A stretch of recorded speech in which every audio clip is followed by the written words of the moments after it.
the Center for Innovative Practices, along with Mike Fox and Dr. Christopher Valanci. And we are here today to have our fourth in a series this year of learning communities on co-occurring disorders in youth.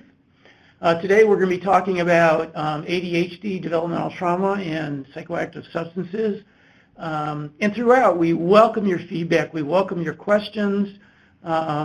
We love responding to them. And if you want to save them to the end, that's fine, but we do allow them in the middle as well. And if you're more comfortable, you can just type it in the chat box and we'll answer questions as we go. And without further ado, I'll pass this on to Mike Fox. Thanks, Rick. Good, I think, afternoon, everybody. Is it afternoon on the West Coast? No, it's still morning. So good afternoon or good morning. Reiterating what Rick just concluded with, if at any point you do have questions or comments, additions, please go ahead and make them right away. Type them into the box, and one of us will catch it. Whoever is busy talking or presenting probably won't catch it, but there's two others of us.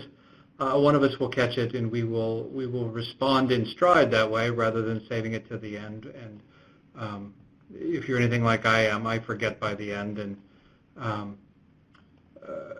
it's easiest to do it right away. And I think it helps build the pertinence of what we're talking about if you have questions that are certainly practically based.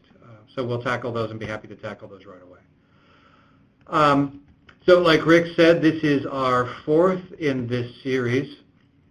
The series is devoted to youth who are living with co-occurring mental health and substance use disorders, also having the high prevalence, the likelihood of trauma and or developmental trauma occurring with that. So this being the fourth in the series, today we're tackling, we've kind of rotated the mental health component of that, keeping the developmental trauma and the substance use issues consistent.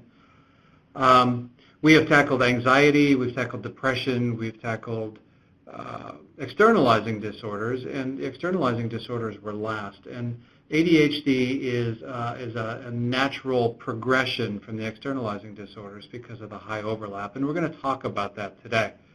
So starting today, thinking very specifically about, who are we talking about? We're talking about adolescents. A very recent publication from National Academies of Science, Engineering, and Medicine. And if you're not familiar with this, we're going to repeat this actually a couple of times today, but just what a great resource can be found, not just in this singular publication, but in the many publications they have. I think we're going to refer to a couple of them today. This one is a very recent presentation by them. We tried very hard to summarize without quoting this many words on a single slide, but there was really no way to distill down what they said, and really this is the core essence of all of the considerations today in terms of, where are the people that we're talking about in adolescence. And so for those of you who work with adolescents on a regular basis, you know that adolescents are not adults and they are not children. They are very much developmentally who they are. They're not, you can't apply expectations and descriptions from either direction. So I'm going to jump in, just read this really quickly, and then we'll move on from there. So neurobiologically, throughout adolescence, the connections within and between brain regions become stronger and more efficient, and unused connections are pruned away. Such developmental plasticity means adolescents' brains are adaptive. They become more specialized in response to environmental demands. There is a whole lot of hope for what we do in those two sentences, and we'll talk about that in a minute. The timing and location of these dynamic changes are also important. The onset of puberty brings about changes in the limbic region of the brain, resulting in greater sensitivity to rewards, threats, novelty, and peers. In contrast, it takes longer for the cortical region, which is implicated in cognitive control and self-regulation, to develop. So we couldn't really distill it down from there because there is so much pertinent and just, directly on target for all of the topics that we're tackling today. The very active period of brain development during adolescence. Only during the first 2 years of life is brain development more active than during adolescence. There's so much going on. The plasticity, all of these extra neural connections that are in place that through practice will get pruned down into the connections that become most efficient. Working with adolescents provides an opportunity to make lifelong changes. Now, you could make that argument at any point during childhood, infancy, adolescence, but in adolescence we have folks who are practicing to be how they're going to be as adults. They have a lot under their belt, experience-wise with the neural development stuff, but they have a lot more to come up. So this is, in terms of timing for change, those of you working with adolescents, you are, obviously I'm biased, but you are at a very, very key time of life to help implement change that is going to, as those neural connections become set in permanence, they're going to be very, very important moving forward. So, second paragraph. Consequently, adolescent brains are not simply advanced child brains or immature adult brains, but have evolved to meet the needs of this stage of life.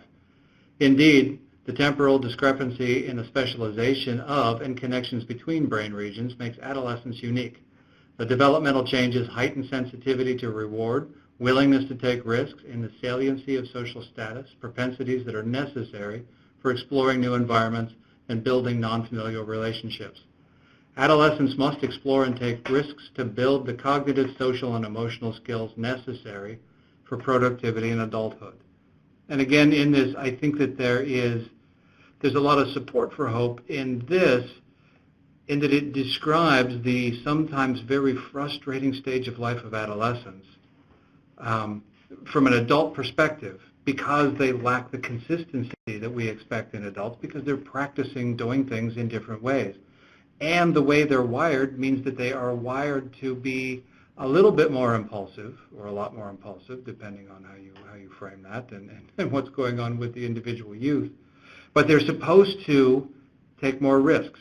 It's evolved to be this way. It's a very normal stage of life. And so remembering what adolescents are normally, as we interpret here forward, is a good grounding point.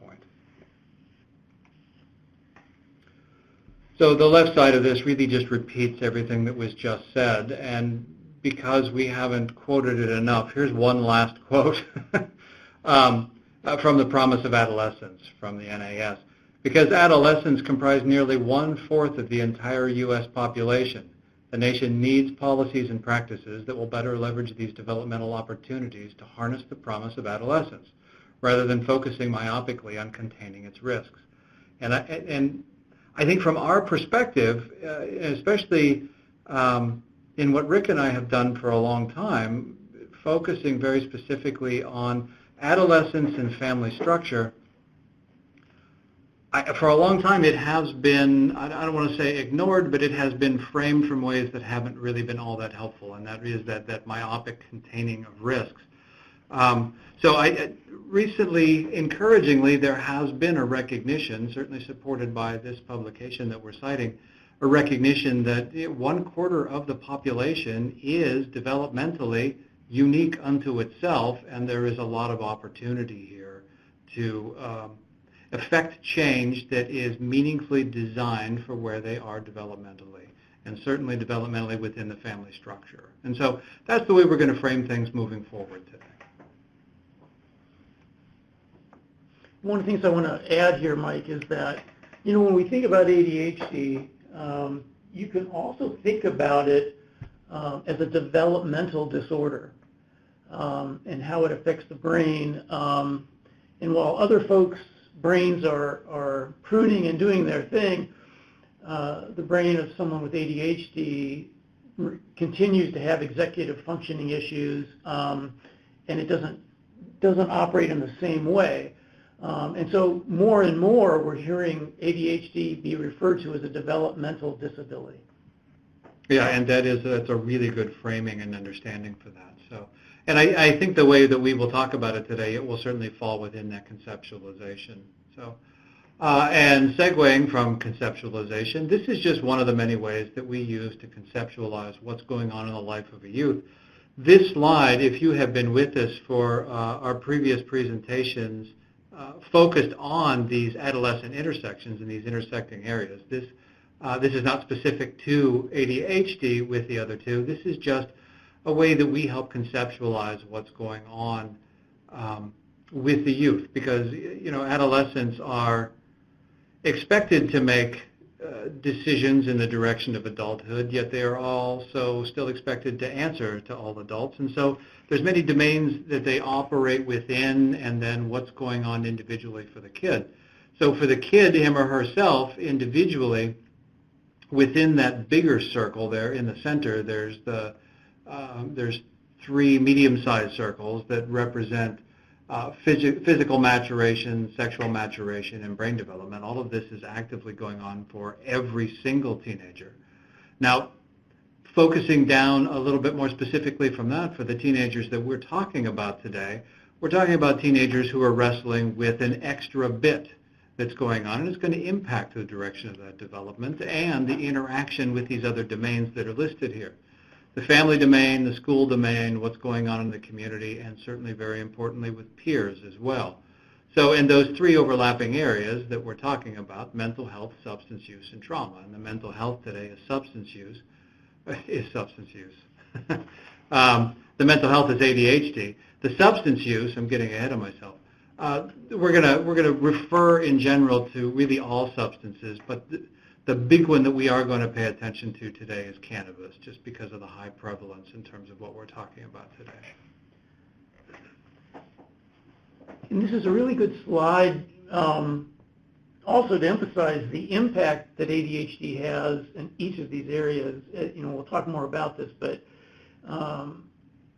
in terms of peers, for example, youth with ADHD or children with ADHD don't form peer relationships as easily. They are sometimes stigmatized by other peers.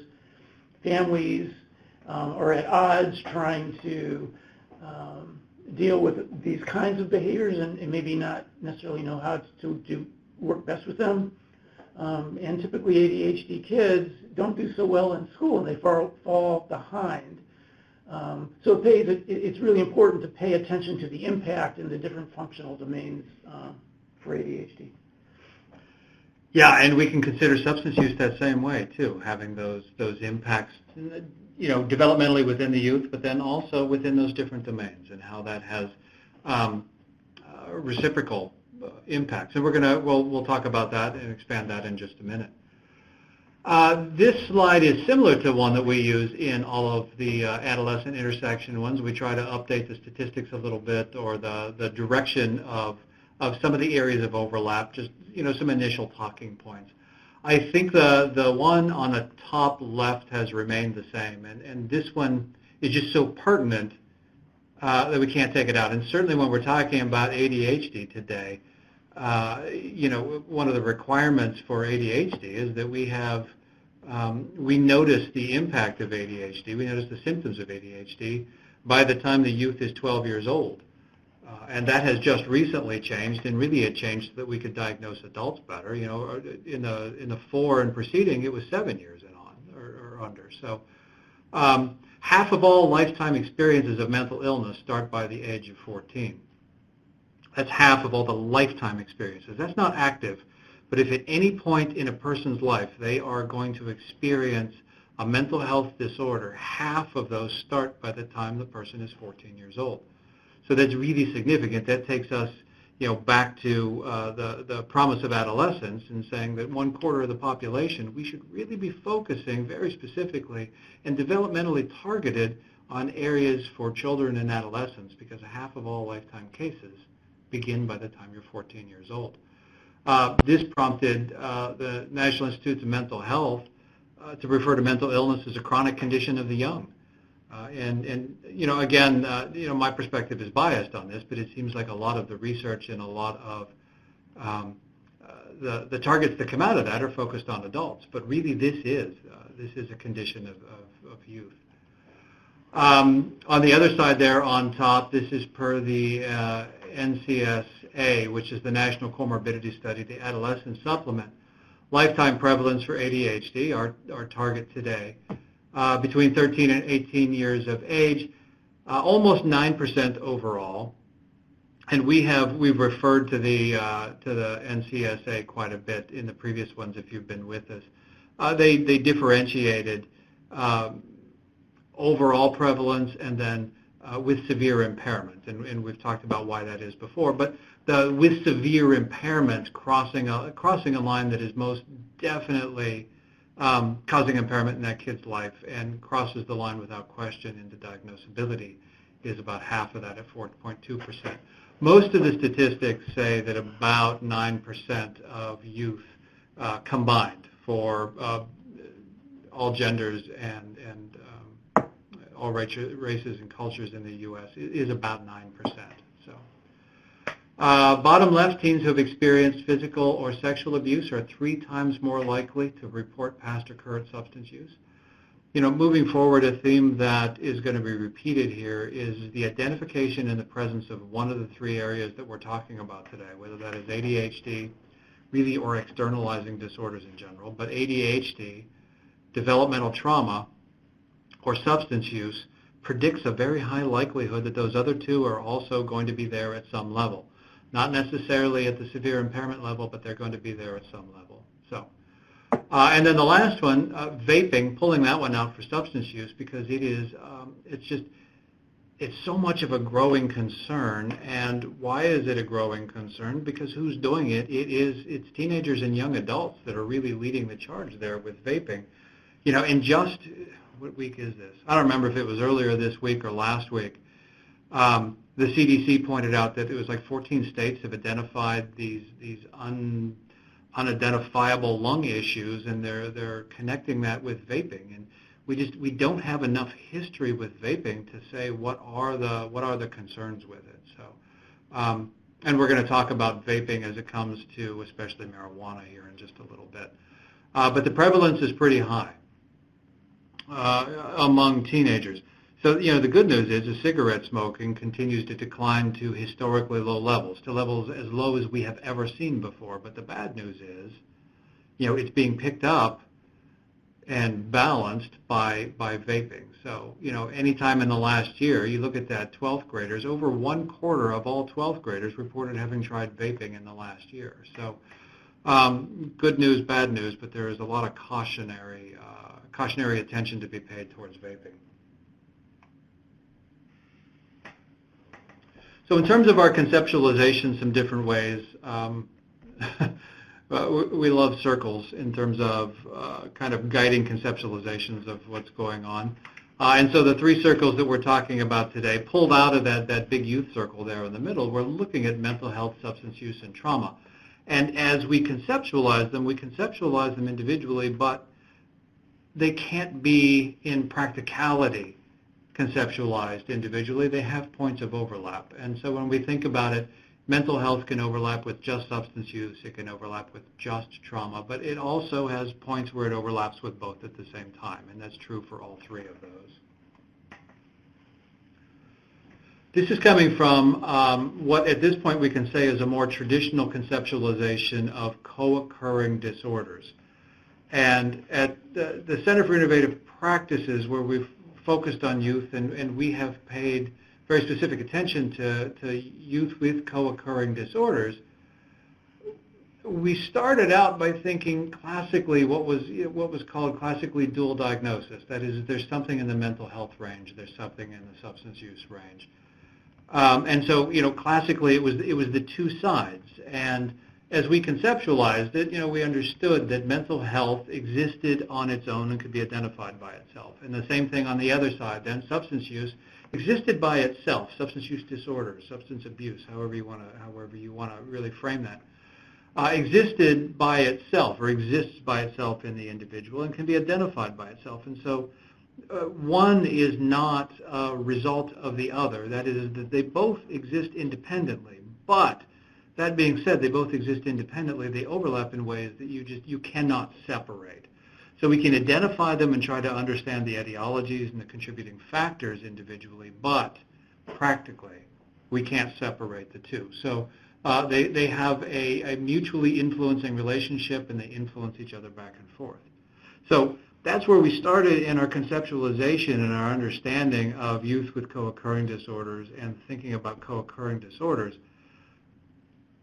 The more we worked with programs that were specializing and really intentionally focusing their efforts towards identifying areas of co-occurring overlap, the unmistakably high prevalence, the inclusion of developmental trauma and traumatic experiences got to the point where really we had to move past, and I don't want to say just, because there's nothing simplistic about it, but just thinking about the two sides, mental health and substance use, but the importance of pulling out trauma and developmental trauma because, like Rick said earlier, conceptualizing how it has such a impactful developmental influence.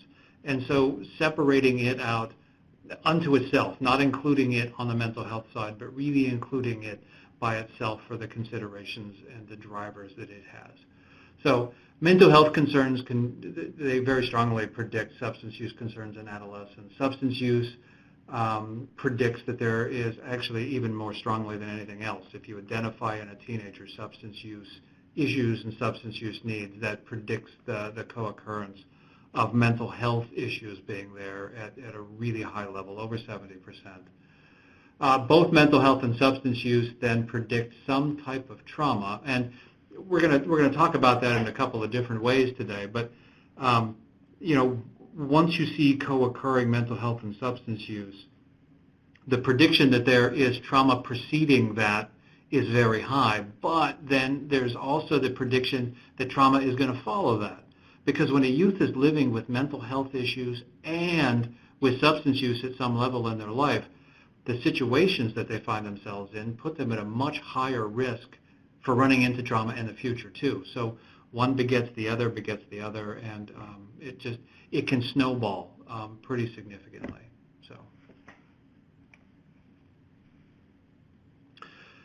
So you would think that I would have started out with the goals for today, but really this is just the conceptualization leading up to this. What are our goals and our targets for today? And I encourage you again to look up from your lunch and look up from your emails and think about, I say that with affection to all of you because all three of us understand. But no, I encourage you to take a look at our objectives for today and think about and frame how this impacts whoever you're working with or whatever programs you are working with and designing right now. And again, encourage you to, as questions or comments or observations come up, to please include those and to type those into the chat box. So our objectives today: contextualize adolescence from a biopsychosocial perspective that recognizes this as a unique period. So we have done that. Hopefully we've done that. I don't know if we've accomplished that completely, but certainly we have acknowledged the very unique period of adolescence. Number two, from this perspective of developmental uniqueness, understand components that are descriptive, empirically, theoretically, and anecdotally, because that last one is important for a lot of reasons that we're going to get into, of ADHD, developmental trauma, and also the many points of overlap between those two specifically. Number three, identify the evolving potencies, delivery methods, and cultural expectations of cannabis. Apply this to adolescence and the considerations involving the other two areas. And then lastly, discuss considerations of pharmacotherapy, anchored from the integrated treatment of ADHD and consideration of the complex overlap, I'm supposed to say of trauma, and substance use, if trauma and substance use are present. So, and that's always a big consideration, especially when it comes to ADHD. So, etiologically speaking, and this would be a good place if you have it, to type in a question or a comment or a compliment. in terms of etiologically, is there an importance to understanding when the different timing of onset for the different areas that we're taking a look at happen? So you have a teenager that you're working with. Does it matter? Practically, does it matter that ADHD preceded the onset of substance use, which preceded the onset or the experience of some traumas? Or did developmental trauma play an enormous role, and then that was followed by the inhibitory stuff that you would see with ADHD, and then that subsequently led into substance use? Or so does the timing matter? And certainly the way that we frame it and present it, it really does matter. And understanding that is not it's not something we can do in an initial assessment. It takes time. Thinking about timing and onset, there's a moderately sized Swedish study that involves twins, and I think the Swedes are great at twin studies, aren't they? Isn't that where they all come from? Found suggestions that externalizing traits in mid-childhood preceded and predicted ADHD-like traits in mid-adolescence. Now, this is interesting. It was just one study, but it was interesting, and we stuck this in here because as we frame it, and certainly the way that we conceptualize it a lot of times, that the ADHD traits precede the recognition and maybe the development of some of those externalizing traits for reasons that that we're going to include, and I know Rick has comments about that. That really the inhibitory, the ADHD stuff can lead into the other stuff. It's interesting that they noticed it in reverse order, and then there's some neurological, etiological connections to that we can get into later as well.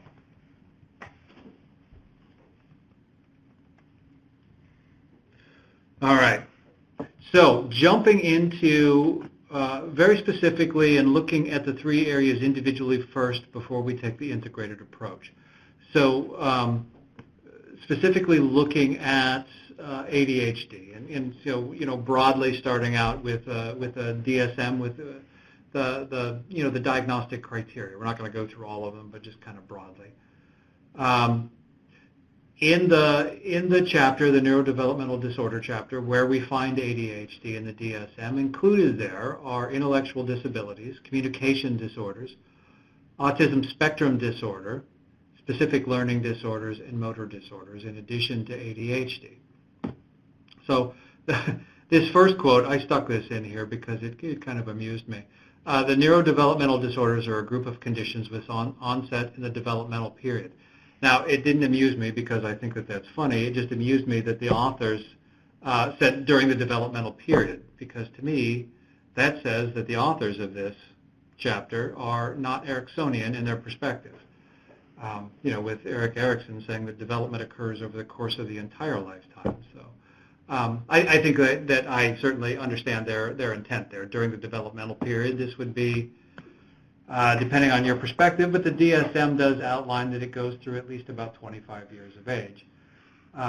So these would be occurring earlier in life rather than And later. unfortunately, no one on the line has Mike's sense of humor, so no one found that really particularly funny. So go ahead, Mike. Thanks. Yeah, it really is, when you're creating these slides, you're sitting by yourself, and it is a matter of amusing yourself to keep yourself moving forward. So. They note that the disorders typically begin early in the development, so there's that, and they produce varied levels of impairment and cross. And this is going to have crossover to all three areas that we're talking about, and really the high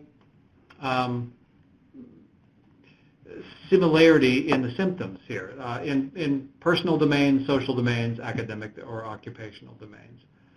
And then the DSM also notes that disorders within this chapter very frequently co-occur.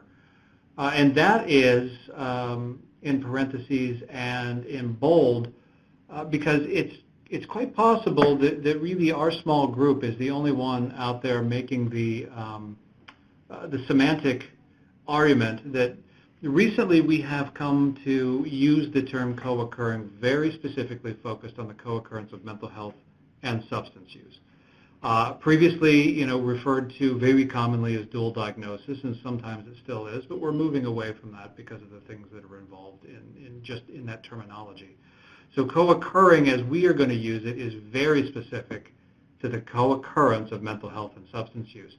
Outside of that, and as I would say, disorders within this chapter, they are comorbid of each other. So they co-occur would be the verb, but they are comorbidly intertwined. So we're the only ones trying to make that argument, and really of the three of us, I'm probably the only one trying to make that argument. But it was worth pointing out. So ADHD itself, and this is as deep as we're going to go into it from the DSM perspective. We're not going to go through the 9 criteria under each side on A, but criterion A, a persistent pattern of inattention and or hyperactivity impulsivity that interferes with functioning or development as characterized by 1 and or 2. So, the 1 is the inattention side, and it takes 6 or more criteria under that side. And then number 2 is the hyperactive impulsive side, 6 or more criteria there. So, and it's not uncommon at all to have 6 or more criteria under 1 and 2, so that it is the combined type. If any of you are familiar working with, let's say, late childhood, early adolescence, and in terms of diagnosing, a lot of what I talk about comes from the great big book of Don't Do Things As I Have Done. And coming from that great big book is, I have been very guilty, and it's been tough.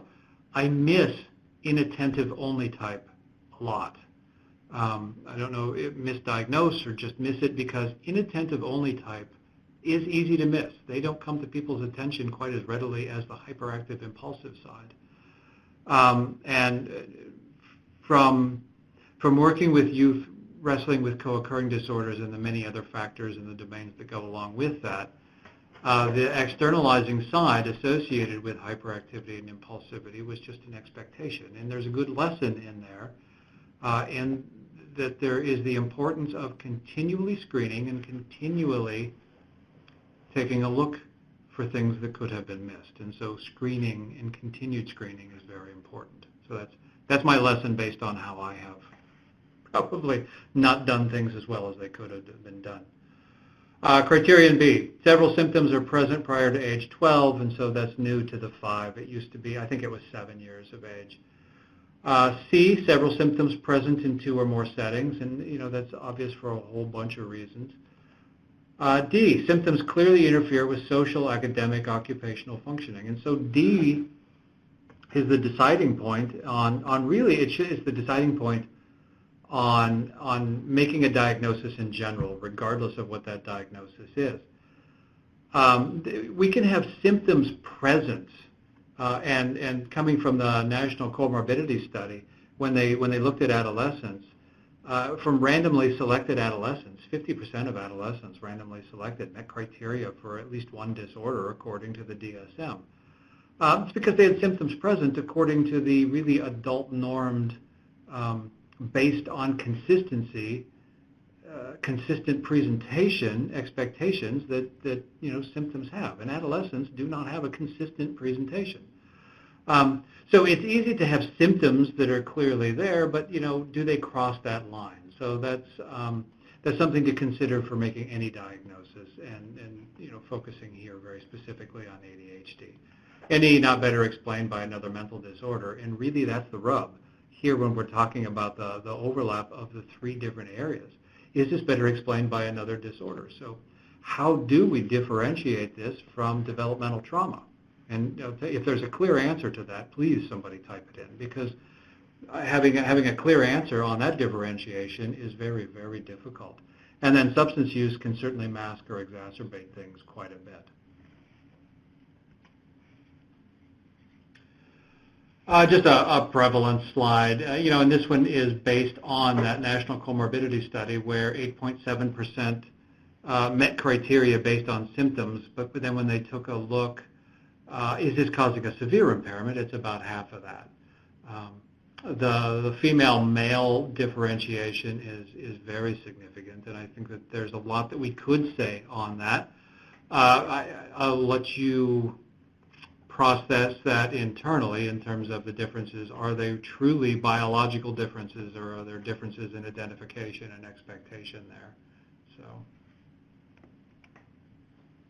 So one of the things I wanted to throw in here is, in terms of how ADHD presents, even though there's a number of things listed in the DSM, in general, it's a disorder of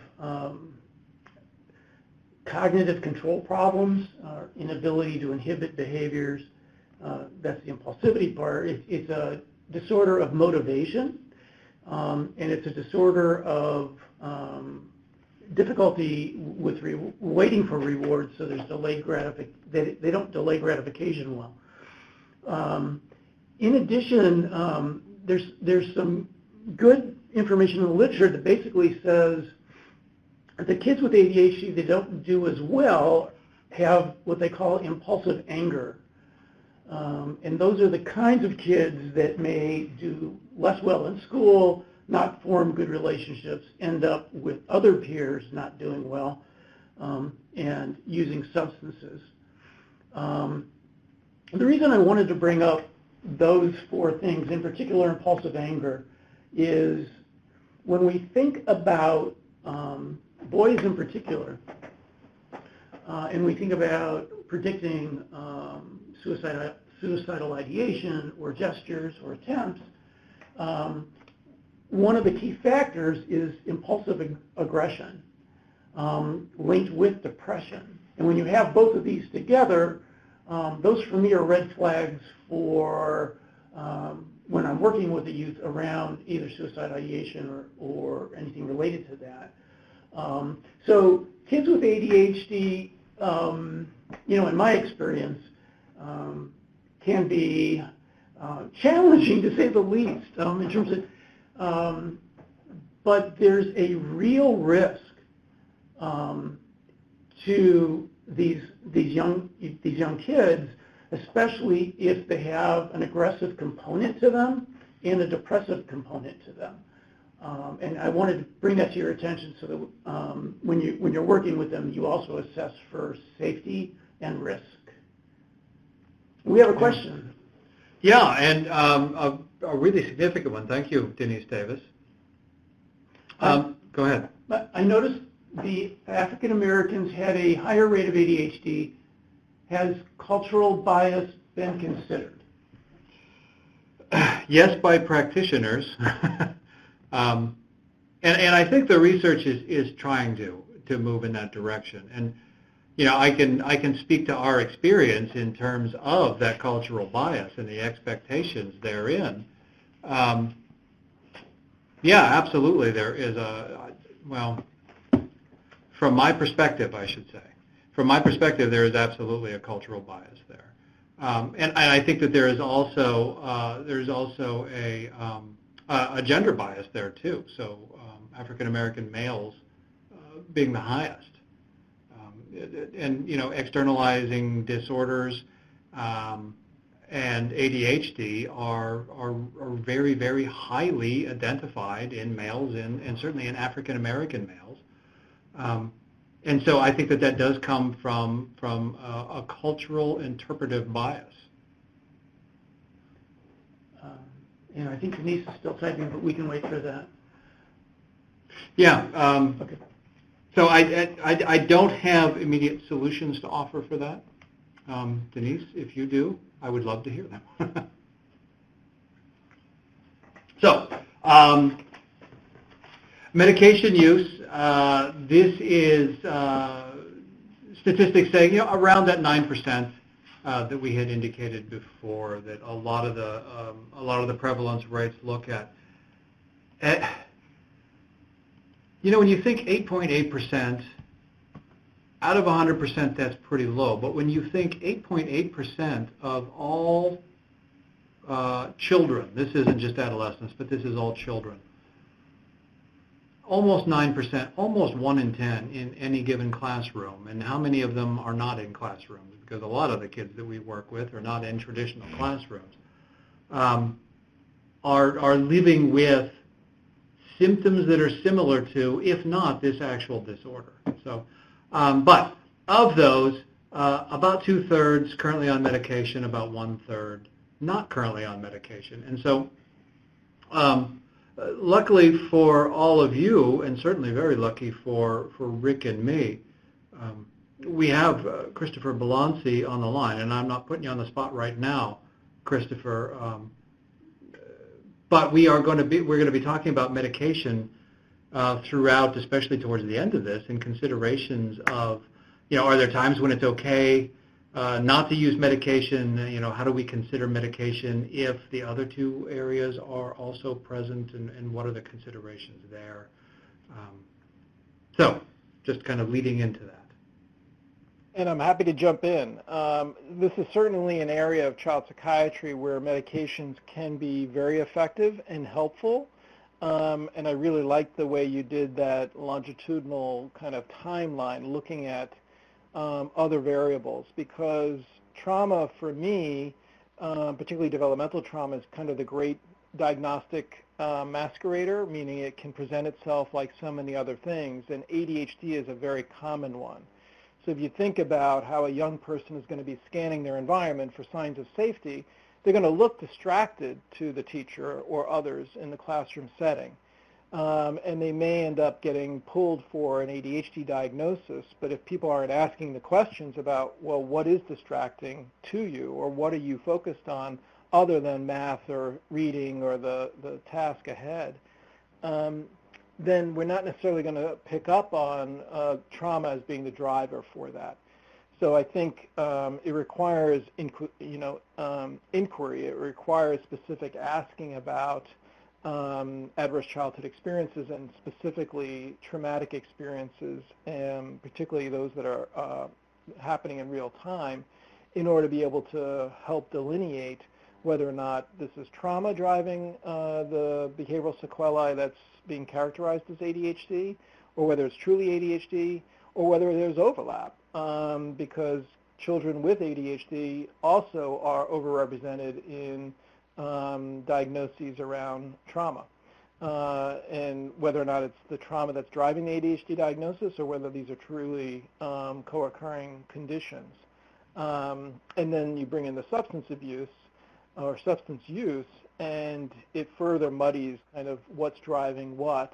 And that becomes important from a prescriber's perspective, because I want to be very sensitive to how this medication is going to impact those other conditions.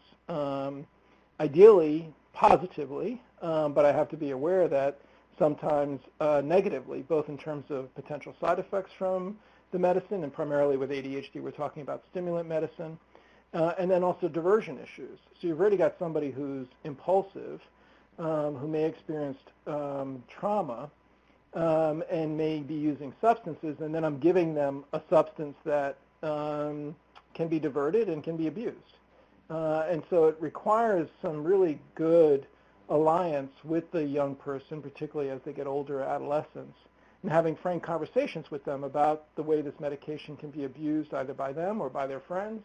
And as they're going to college or work settings, there's a lot of sharing of these medications for conditions that are less than appropriate. So it really requires that kind of conversation and that development of an alliance in order to be able to manage the complexity of the intersectionality that we're talking about on today's call.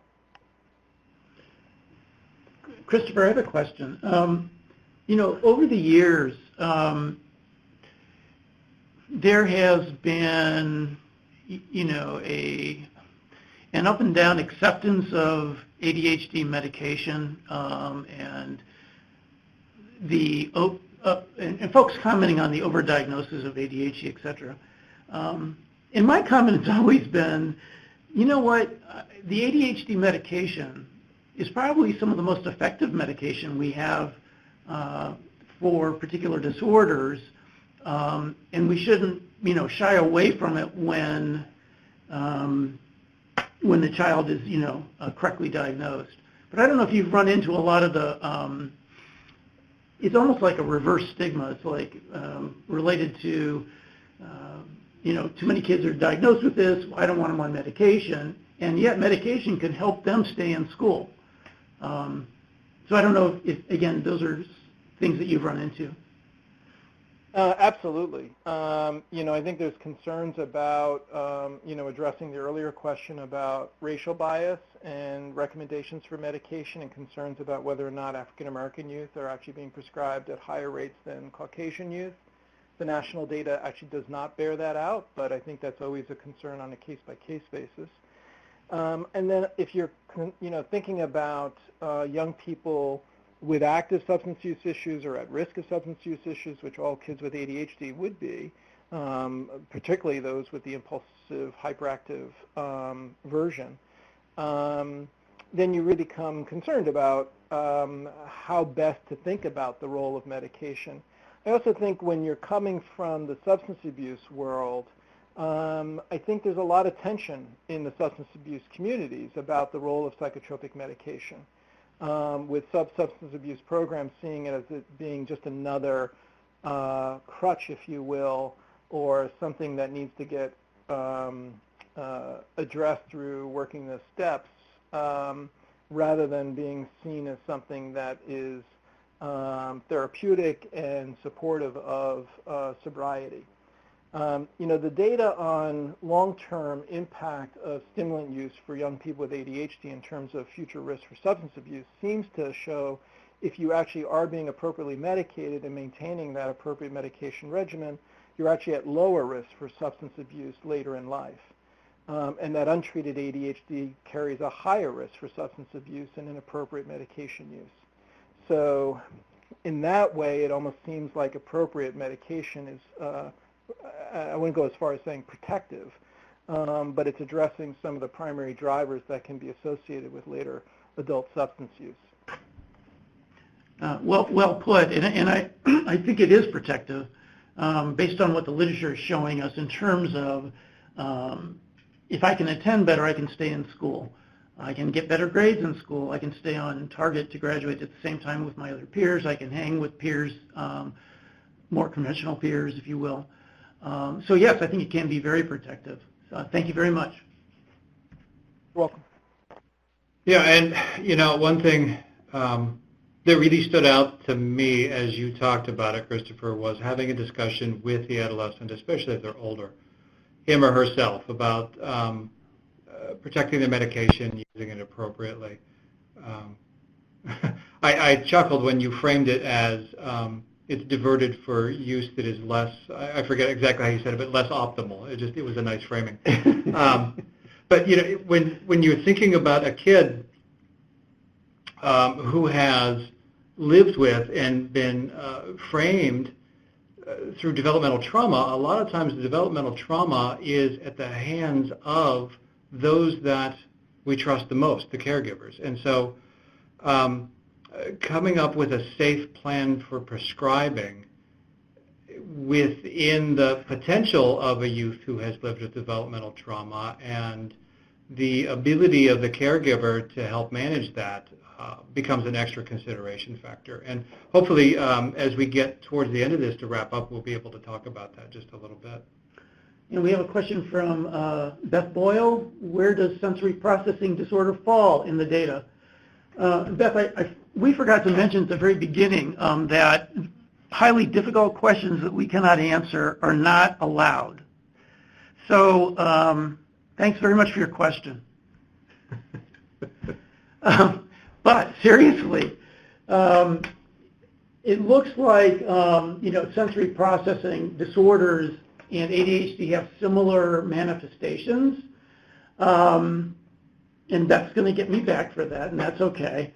But what I think I'm understanding is that with sensory processing disorders, they follow more of a pattern and actually respond better with the appropriate sensory inputs than ADHD. And they don't seem to respond as well to ADHD medications. But I think it's great to bring that up in terms of a differential diagnosis because they both present similarly. Thank you, Beth. Yeah, and I like your follow-up point there, Beth. On it is easy to overlook, and for me that falls into the same category as I was very guilty of overlooking inattentive type of just ADHD, and I think that falls into that same category. That so many things are easy to overlook, and that's like what Christopher was saying in terms of, with developmental trauma being there, it masks and it looks like so many other things that things are easy to miss. So that was a great point. Thank you. And I think we're learning more and more about the complexity of neurodevelopmental disorders. And I'm glad you brought that up from another standpoint, which is we talk about trauma, we talk about substance use, and we talk about mental health disorders. We also have to be talking about other developmental disorders as well, which also further complicate the diagnosis and the treatment, which for me makes the assessment part of this critical, so that we're having the right treatment for the right diagnosis. Okay. Yeah, thank you very much, both to Denise and to Beth for adding comments and some questions as we go along. I'm going to pick up the pace on this a little bit, actually, because I really do want to make sure that we have time towards the end to talk about the confluence of all three of these areas that we're talking about, and then as medication can be woven through that. So this is similar to our last discussion, not last today, but the last one that we had looking at externalizing disorders intersecting with the other two areas. And we acknowledged that looking at those externalizing disorders, that ADHD was so highly correlated with externalizing disorders, and this is just acknowledging the other direction. So, and Kathleen, I see your question about adolescent brains still developing. How does medication affect that? We are going to tackle that one very specifically towards the end, and I promised if you typed a question that we were going to address it right away. But there is a slide at the end that prompts a discussion on that very specifically. So if we, we'll get to it. Yeah, I was going to say if we don't type it back in, but we'll get to it. So and that's a great question. Thank you. I've lost my. Here we go. All right. Oh, this slide looks great. It's boring. We've done it before.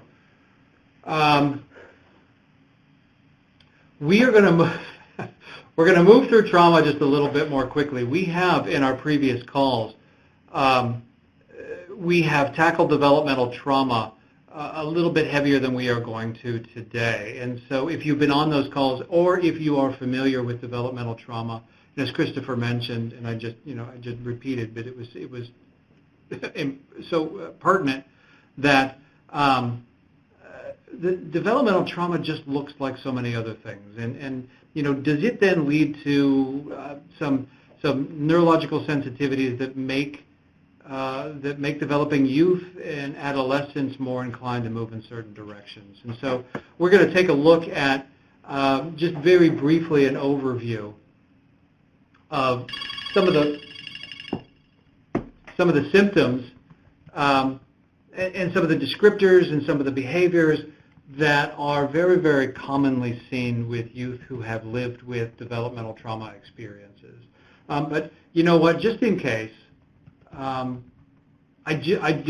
talk about developmental trauma definition-wise, just real quickly here. So in the part where it says from the NCTSN, and if you're not familiar with, and if you haven't been with us before, where we have really, really promoted the very good usability of the National Child Traumatic Stress Network.